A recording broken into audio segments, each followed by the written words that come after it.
Welcome back to Sinister Ghouls, Twisted Sisters, your paranormal true crime and everything creepy podcast. I'm your host, Ghouli Gonzo, and it's just my ass today. Jojo and Poopy will be here tomorrow, actually, and we're going to record another podcast. So, my goal now is to just kind of get as many podcasts out as I want. And today, I'm sitting home kind of sick. I'm not at work and I don't plan to go to work for a couple days. I have that ability due to my sexy man, baby spanking doo doo head baby ghoul special spanking boy, E-Ghoul, Ethan, LOL. Oh my god, I just fucking said LOL. You guys, it's my medicine. I'm supposed to just go ah ha ha ha instead of saying LOL. Oh, Lord. I'm not drinking anything other than my orange and spice tea with some collagen peptides. Yes, I said it. You know I'm getting old if I'm drinking collagen peptide. Actually, my advice to you guys, you should just start drinking it. I order it off of Amazon. It's about $32. It is a scoop a day. You can do 1 to 2 scoops a day. I would start off every other day. And then I actually just recently moved to every day. I've had a lot of issues with thinning hair due to, genetics, but a lot of trauma and abuse in a over decade long marriage. And I'm trying to get that back. So it's been doing really good for my joints and my hair growth. I've cut quite a bit of it. And I'm praying to God to help me grow that shit back.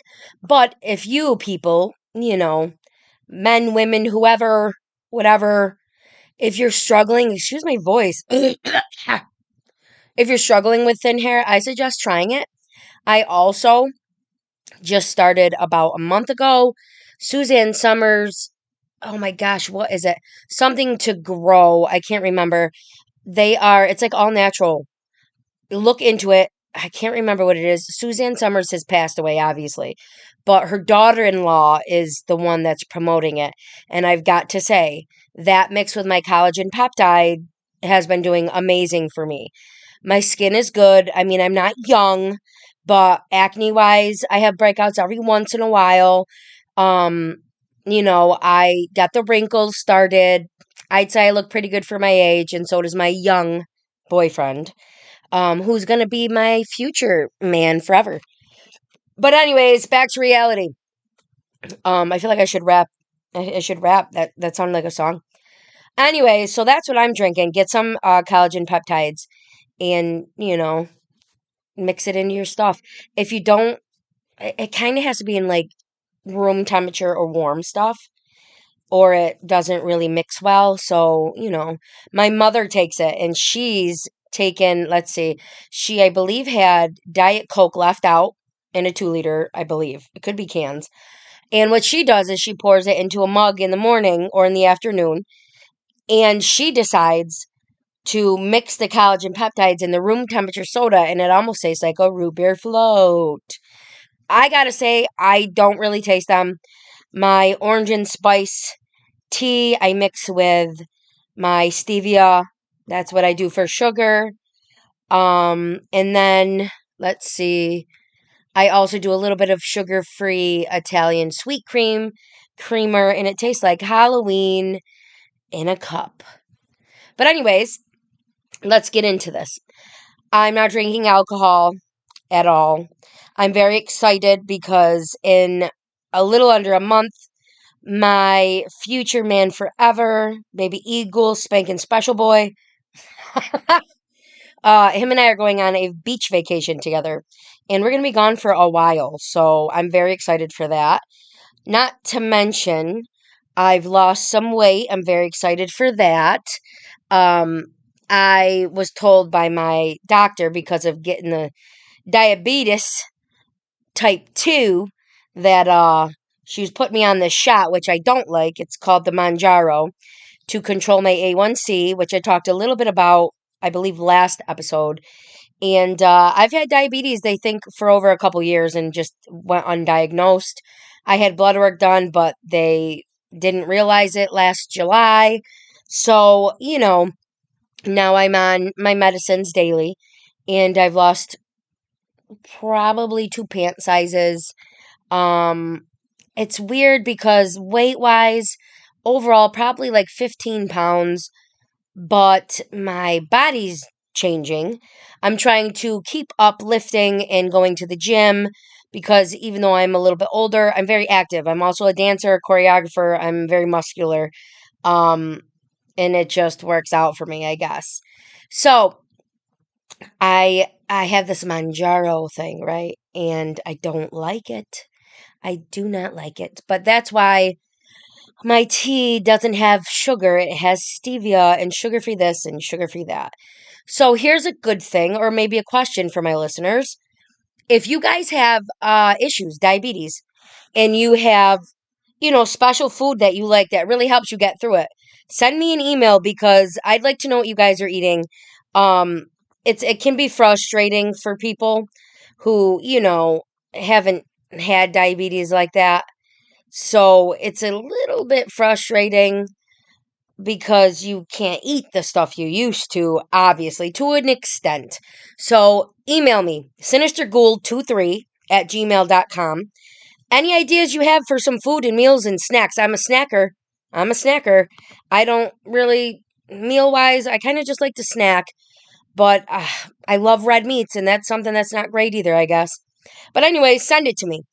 So that's what I'm doing. I'm sitting in my living room on my day off looking at my precious Opie Dopey, who is looking out the window on this rainy spring day. It's probably like 64 degrees out, and the wind is blowing. I love it, and it's gonna thunderstorm. I feel like, what do you think? I think today is a good day to talk about maybe some scary paranormal experiences that people have had in their life. I think that sounds like fun. Let's see. We're going to go to Tacos Palacos. That's the person who talked and sent their story. So, the stairs to my attic had smelled like burnt hair for 3 days. Extremely odd because it was just that area. And I have a very old, drafty house. On day 4, I came home from work just before midnight. And as soon as I walked through the door, I felt like I had someone standing over my shoulder, breathing down my neck. The feeling was so strong that I opened my medicine cabinet, so the mirror was against the wall. I also showered with the shower curtain open because I had a powerful need to see that room. After a shower, I was a little less on edge until I walked past my 4-year-old daughter's bedroom. The door was closed, but I had heard her talking in her sleep. Then I heard a loud crash. I slowly opened the door to find her sleeping on top of the covers. And the pile of stuffed animals that she insisted on sleeping with were scattered across the room. I'm apologizing ahead of time because I can't breathe. So if you hear my big, yeah, you're going to hear it. I turned the light on low and I looked around the room and checked her breathing. It all seemed well, so I decided to go to bed. The next morning, I asked her if she had a bad dream. Her response was, "Yeah, there was a man with no arms and sauce on his face, and he kept laughing at me. I told him to go away, but he wouldn't. Then an arm came out of the wall, Mom, threw me into the ceiling, and I crashed back down on my bed and went back to sleep." I thought to myself, sauce on his face? And then I said, sauce on his face? She replied, "Yeah, red like spaghetti sauce, Mom." Whew. So that was something that happened 2 years ago for this person. And that's scary because kids are more prone to seeing things. They say, with the experiences we've had, that, my aunt, who we called the Bruja in the family, when a child is, when they're children, they're more susceptible to seeing things we don't see because they're more open. And I truthfully believe this because it was around that time myself, my sister, and some of my relative cousins started to become more sensitive to the paranormal. And that's when a woman or, a young girl enters her womanhood. And that is supposed to make the veil kind of thin and you more susceptible as well to the paranormal, which is kind of creepy. So let's go on to the next one. Anonymous. I grew up in seriously a haunted house. So it takes a lot for something paranormal to really scare me, they said. I've seen things, heard things, you name it. Startled me, sure. Scare me? Nah, I don't really get scared. Here's the only time I've actually ever been scared. I lived in an apartment complex about 11 years ago, and other than some terrifying large wolf spider, I never heard or saw anything paranormal. Then the old dude who lived across from me had a party one weekend, and his brother died from alcohol poisoning. His body laid there for over 12 hours because everyone thought he was sleeping it off. After he passed, I would occasionally hear some odd sounds. Nothing major. Then one night I was laying in bed with my toddler waiting for her to go to sleep, and something blocked the light that had been shining into the room from the bathroom. I wiped my head. She didn't wipe it, you guys. She whipped her head up off of that pillow and looked towards the door. And there was a black mass that was loosely in the shape of a person in the doorway. My whole body started tingling, and I squeezed my eyes shut for just a moment because I was terrified and unsure if it was a real person who had broken in or something paranormal. I popped my eyes back open and it was gone. So I hopped up out of bed and grabbed my shotgun and a couple shells and took off after it. The only door in that apartment still had both locks locked and the chain was still in place. Windows were closed and locked. I checked under every bed and inside all the closets. I didn't find anything. I heard noises again after that, but never saw anything again. I did move a couple months later when my lease was up, definitely. So I said her or it was a girl. I'm not sure. It's anonymous. So I'm not really sure who they are, who they identify as. I have no idea. But that's pretty creepy. And, you know, I guess you can think it's possible, or he, again, there I go again. I guess they can think it's possible that, it was the spirit of the man who had passed. But in reality, it was probably a shadow figure, like the Hat Man shadow figure type thing. I mean, that's my idea. You know what I mean? You guys already know how I feel about that stuff. But yeah, yeah. Okay, let's go to another one. Brookle Hufflepuff. For myself, I worked in a haunted bowling alley. Our deceased mechanic gave my ponytail a yank in a room where I was the only person. Verified by security camera, by the way, and there wasn't anything to catch my hair on. He liked to be playful and he was not malicious. Had one recently that happened to my husband, though. They lived on a piece of property out in the swamp, she said. Our house is pretty isolated. My husband woke up from a dead sleep to someone knocking on the front door. He said it was the exact mannerism I knock with. And then a voice said, "Honey," exactly the same way that I do. He peeked over the headboard to see the front porch, and nobody was there. You can see the front porch clearly from our bedroom window, and there's no hiding spots for anyone to mess with us. Okay, so that's pretty creepy. It's kind of short, but I think that's pretty creepy. That brings me to my mom hearing my dad come home quite a bit, and he'll yell, "Hey, baby, I'm home," or "Honey, I'm home." And she one time actually came downstairs a couple minutes later and was like, "Hi, honey." And he was not there. And she clear as day heard it.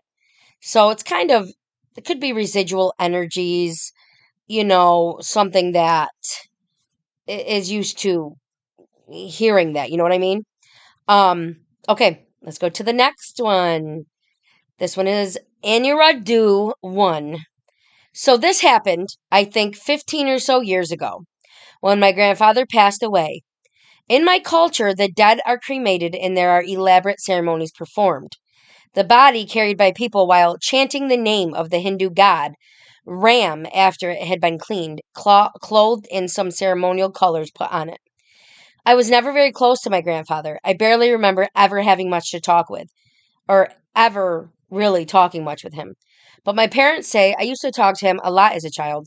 Anyway, when he died, I didn't really know much about him other than that he was the patriarch of the family, and everybody respected him. I was barely 10 then at that time and was supposed to stay at my aunt's house, however you want to pronounce that.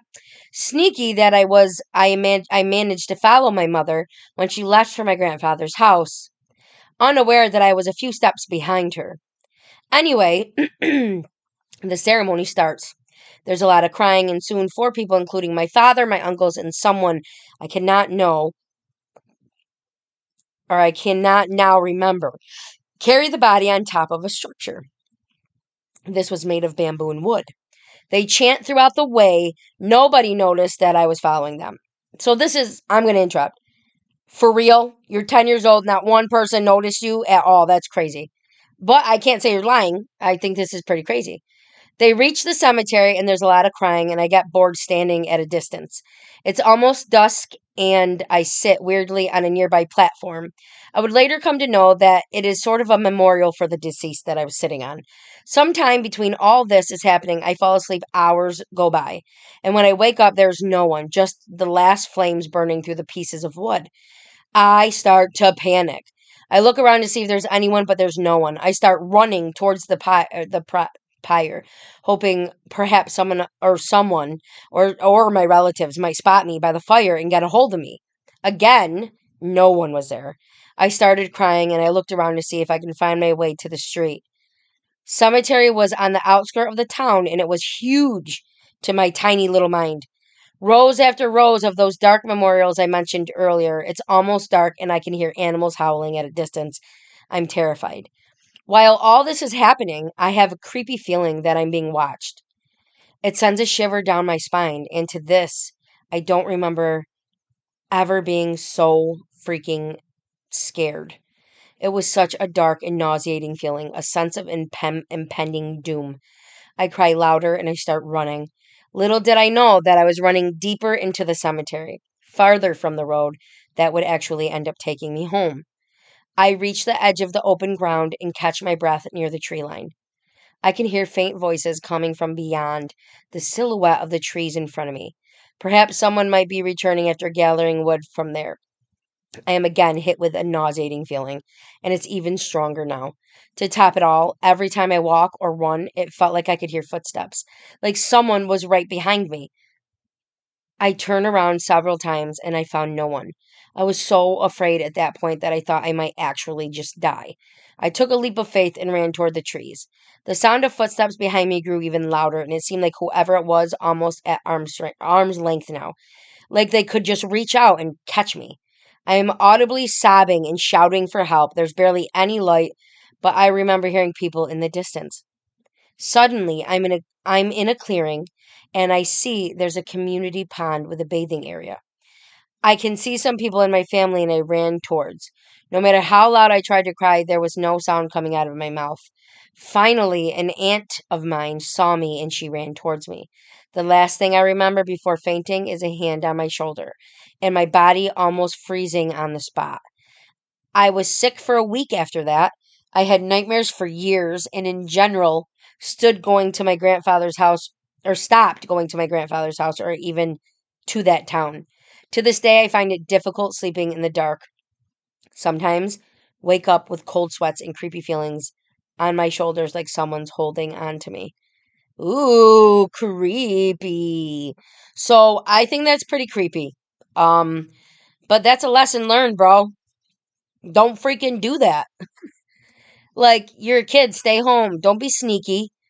That's your freaking karma, man. That sucks, but I mean, it's pretty scary. It's it's actually it kind of not brings me to something, but Eagle, my boyfriend, has been having some pretty bad night terrors recently, and it's actually really sad. Let's see. The first one, he started convulsing and shaking, and I couldn't wake him up. And when I finally could wake him up, he was like in tears, like losing it. So, he then explains to me his night terror. So, if you go back to, I believe we talk about dreams. It was a big episode with myself, Poo Poo, and JoJo. I believe Leslie was on that as well. Um, Ghoul, Tina Ghoul, and little baby Tina Ghoul. And we talked about, I believe it was Ghoul's maybe special spanking boy. I keep saying his sleep paralysis situations and his sleep demon, and it's the same thing every time. So his night terror, he's had a couple of them. It wasn't a sleep paralysis in real life, but in the dream, he is in a state of sleep paralysis, and he knows he's dreaming, but he's stuck in his dream. So he said that he looked into our kitchen area, and I was standing there just looking at him, and then this thing kind of came through the ceiling, through the door frame from the kitchen into the dining room, and it was his sleep paralysis demon, and it just smiles. It's terrifying. I can't remember in detail. I try not to think about it because, to be honest with you guys, I felt a little off and creepy after that had happened. We were up for hours together after that, and after that had happened, he went back to sleep and he was fine. I prayed, Lord Father, please, protect him in his sleep, even while he's dreaming, give him good dreams, and that we rebuke anything, evil, the devil, anything. We rebuke them in the name of Jesus Christ, and he slept fine after. So a couple of days pass, and I'm now in my podcast room. It's our dual computer room. So he's a pretty big gamer, and but doesn't do it as much because he's a grown man, and he spends time with me, and he gives himself a couple hours here and there to play. But I'm blessed because he would rather be hanging out with me than playing video games. I'm going to go into it. So we're in my room, my podcast computer room, spare bedroom with a little bed in there for someone to spend the night. It's a pretty dope bedroom, pretty dope podcast room. I don't know what happened. Oh, so I went to go into the closet in there to check our clothes and what we have because of vacation coming. And I turn on the light for the closet, and the door to the room, podcast room, kind of popped and like opened more. And I had a very uneasy feeling. Not really sure exactly what that meant, but it was very uneasy. And I thought, oh, geez, okay. So I finished what I was doing, and then I wanted to go get my computer off the computer desk, my laptop, so I could come and, do some research and, whatever. And as I was walking about 6 feet away from the closet, which is about 2 feet from the door, to go grab my computer desk, I had this dreadful feeling that the door was going to close, slam closed, and I was going to be stuck in that podcast room. And I thought, oh my gosh, I'm going to have to scream my fucking brains out, right? And get Eagle to come in here and bust in and save me. Well, long story short, nothing happened. The door didn't close, but I thought it was going to close. I can't even explain the feeling. So that night, Eagle goes to sleep. We were watching lots of comedy because of feeling creeped out for a couple days. So we put on some comedies, me, myself, and Irene. Yes, very funny. And fall asleep. So it's probably 2 o'clock in the morning, and baby spanking boy Eagle, doo special red, whatever, freaking screamed his brains out. There was no convulsing this time. He screamed his brains out, scared the shit out of Opie and myself. I flew up, grabbed him, kind of hugged him, and like, it's okay, it's okay. And he was just bawling. So scared. He had another night terror. And he didn't really want to go into detail on that one. So all he said was, it was like happening, like, okay, you guys are going to laugh. Okay. We built a fort in our living room. because I've always done that because my parents have taught me that. When we were kids, my family, my mom and dad were the most amazing parents ever. So fun. They did the best stuff with us. And so I learned how to make and build the coolest forts in the house. So we built a fort together, and it's been up for over a month now. And we took our extremely comfortable memory foam mattress and put it on the floor in the living room underneath it. And our TV, it's just the coolest thing. So he said when he woke up, the only thing he said was, it was in the fort with us, but behind the TV, and I have a pretty big TV, and it was kind of looking over the TV. So that scared the shit out of me. So we did another prayer. He got up. I believe he jumped in the shower. I can't remember.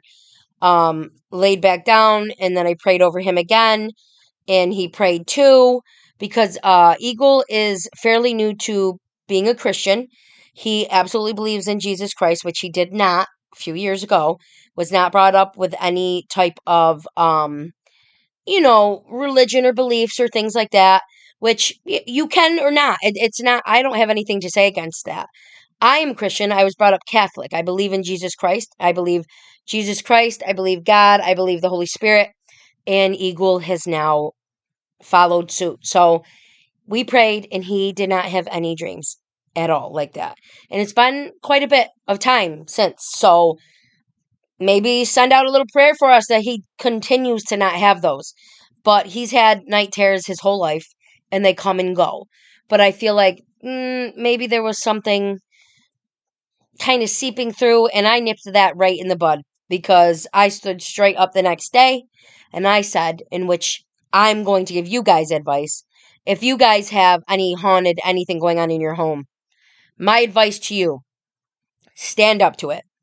Get up and say, this is not your space. This is my house. And that I call the shots. And that I rebuke you in the name of Jesus Christ. You have no room here. And if you're not here for harm or here for anything like hurting or terrorizing or anything, then you should cross over, because you're not meant to be here. It all just depends. Because if you have hauntings in your house because you played with paranormal things like Ouija boards and whatnot, then that's on you. You might have to do a little more than what I just said. But if you're just having energies, residual things, weird feelings, things like that, cold spots, smells, just say, hey, if this is family, what up? What up, homie? Like, I love you guys. Keep looking out for me. But if you feel creeped out, that's not your family unless it's a bad family member. That's when you say, get out of here. I'm not scared. Get out. You have to be stern. But if you did do weird things, occult like things, and do things that could cause these open doors, then you got a little more problems there. You're gonna have to do a little more than that. And I'm not saying just sage. You got to look into it. Okay, let me get into another story. This is now also anonymous. It says it was about 4 years ago. It wasn't the first paranormal occurrence that has happened, just the one that scared me the absolute most. One night, my 2.5-year-old son woke my husband and I up when he crawled into our bed. I could not fall back to sleep, so I decided to work on a project in my craft room. I was in there for about 45 minutes when the small monitor to the nanny cams started rapidly flickering on and off. Mind you, these were not motion censored cams, only continuous feed. The cams are in the living room and our son's room. I went over to the monitor and picked it up. It all of a sudden made this loud, ear-piercing sound like a mic, like feedback from a mic. It startled me, and I dropped the monitor face down. I noticed the glow around the edge had stopped flickering. I picked up the monitor and I turned to look at the screen. I saw my son standing as still as a statue in the middle of the living room, staring at the wall. Whew, that's creepy. Woo, that's creepy. I started for the door with the monitor still in my hand. When I glanced down again, my son's head turned, only the head, and his eyes went directly to the camera in the upper corner of the room. He had no expression on his face at all. I left the room and went through the small kitchen and dining room, rounded the corner to the living room, and it was empty. The door to our bedroom was on the other side. I went in there, and my son was sound asleep in the same position he was in when I left. My husband looked up from his e-reader, and I asked him if he had woken up and went into the living room. He told me no. I asked if my husband had gotten up to go to the bathroom or anything, thinking maybe he just didn't see my son or our son try to follow him. But my husband swears he hasn't left the bed at all, and our son has been peacefully snoring away this whole time. Like I said before, this wasn't the first time we've had seen doppelgangers, but it was also or was always so brief that you didn't really have time to get scared or have it completely register yet. This was different. It wasn't just a glimpse. Above all, it was the look on my son's face, that void, that empty void stare when he turned his head to face the camera. Still, even now, typing this gives me chills. It sure does, lady. It freaking sure does. That's creepy as shit. Doppelgangers. I don't know if you guys know what those are, but I can look it up for you. Doppelgangers. Dun, dun, dun, dun, dun, dun, dun, dun, dun, dun. Um, Actually, doppelgangers are in my one of my favorite TV shows, The Vampire Diaries. Mm-hmm. Um, The Vampire Diaries, there's a ton of doppelgangers in there. So it's an apparition or a double of a living person, like in an evil way. For example, here's a quote: "He has been replaced by an evil doppelganger." So that's creepy. That's creepy. Double sense. You're not supposed to see your doppelganger or your alter ego or whatever.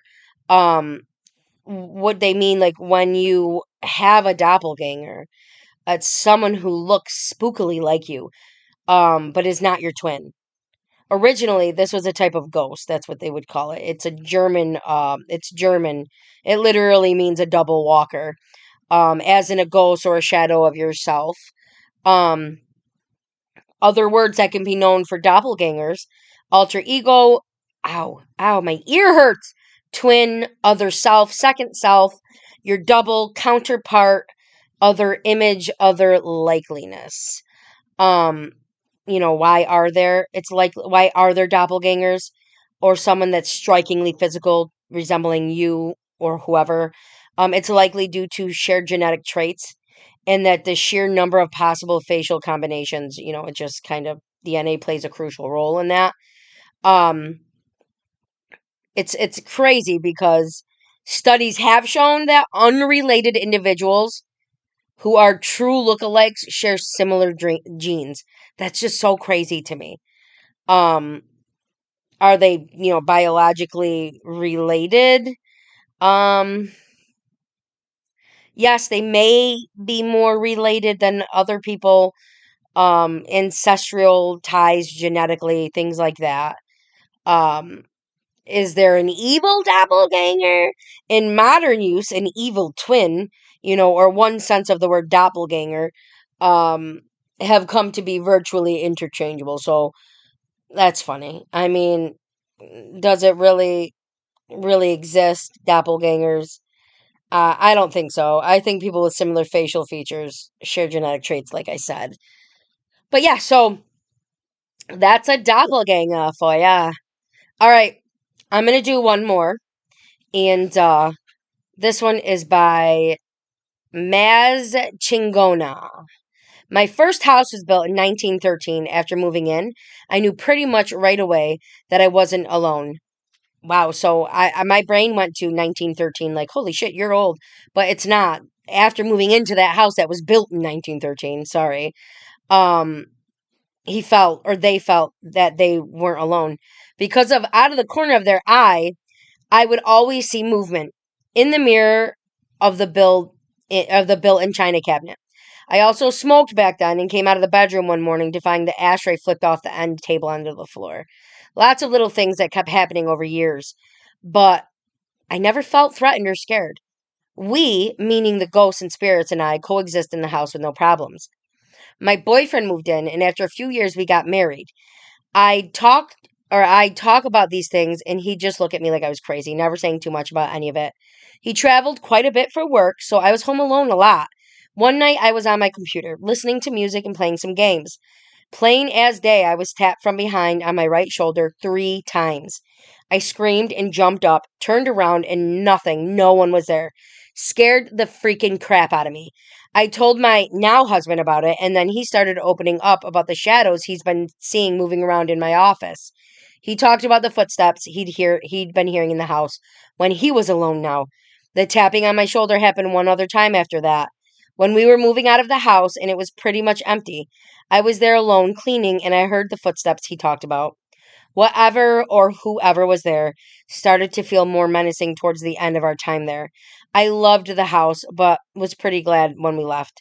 So I wonder if you getting married, um, you know, if that caused it to have some kind of negative effect on you, not wanting, a man, a male figure, to be in there. You know what I'm saying? So, okay, I wasn't going to read another one, but I'm just going to read another one. Um, let's see. Elaine, I've had paranormal activities my whole life.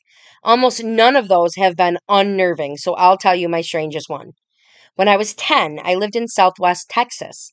It got so hot in summer that one day we literally fried an egg on the freaking sidewalk. That's awesome. I got some fun facts off subject.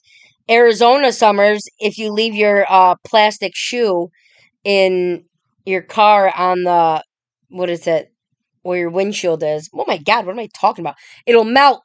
It's pretty freaking crazy, right? It gets really, really hot in Arizona.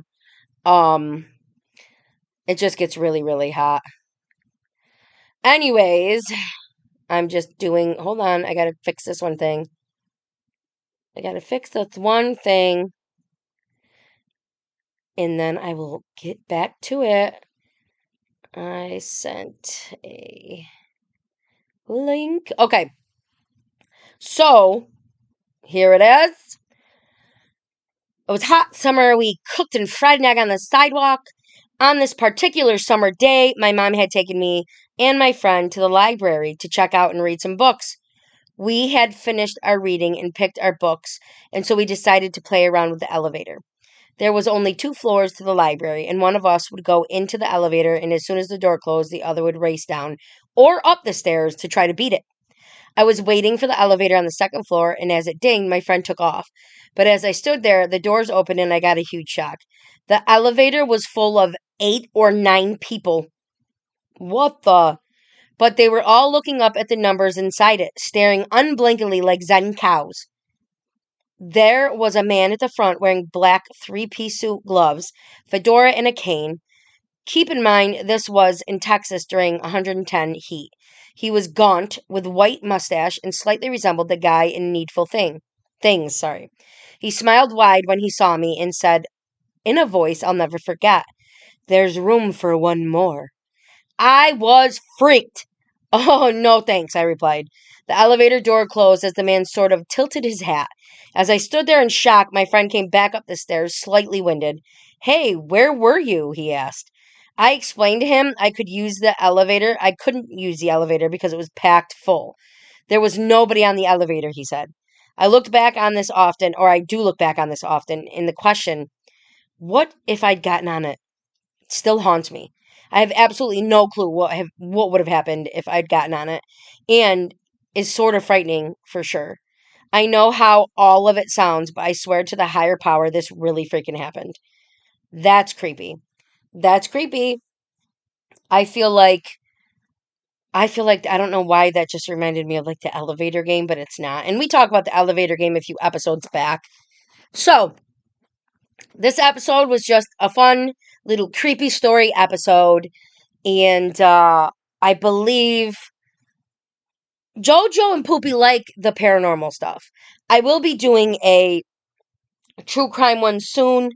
I'm not sure what it's going to be about. I have a couple ideas. Obviously, I want to start going over Gabby Petito.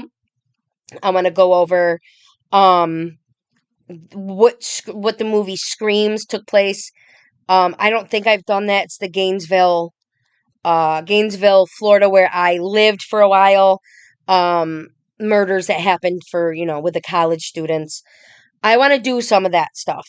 So I'm going to be doing some research.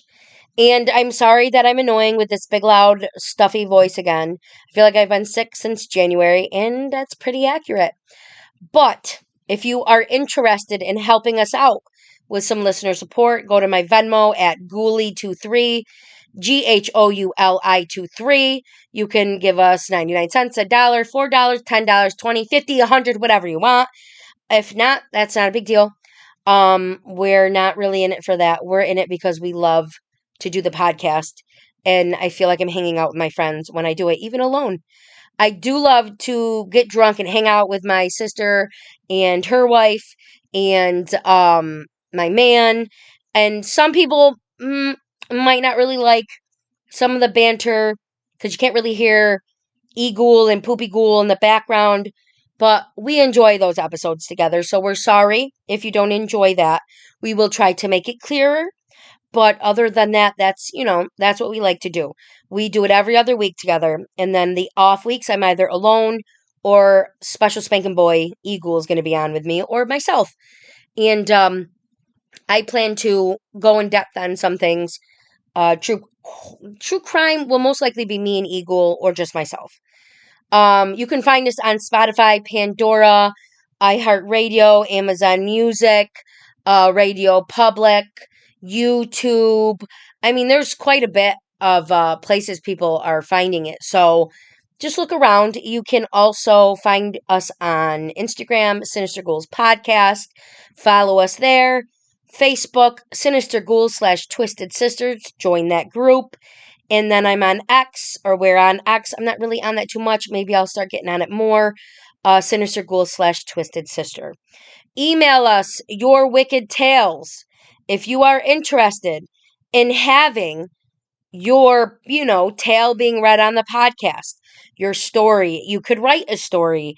Anything that you think you might be interested in hearing, you can just send it in to sinisterghoul23@gmail.com.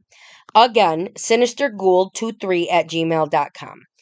With all of that being said, you guys, I enjoyed hanging with you today. And I'm going to shout out my friend Ash Ghoul. That's in, I believe, Ocala still. I don't know if you relocated at all, but I miss you and your man. I hope you guys are doing awesome. And you listen to the other podcast about Eastern State Penitentiary. I was out of my mind in that episode, and you got a kick out of it. So,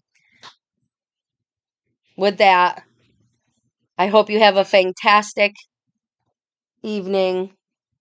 I hope you have a fantastic day and a ghoul evening. Stay safe. Stay sexy. Stay spooky.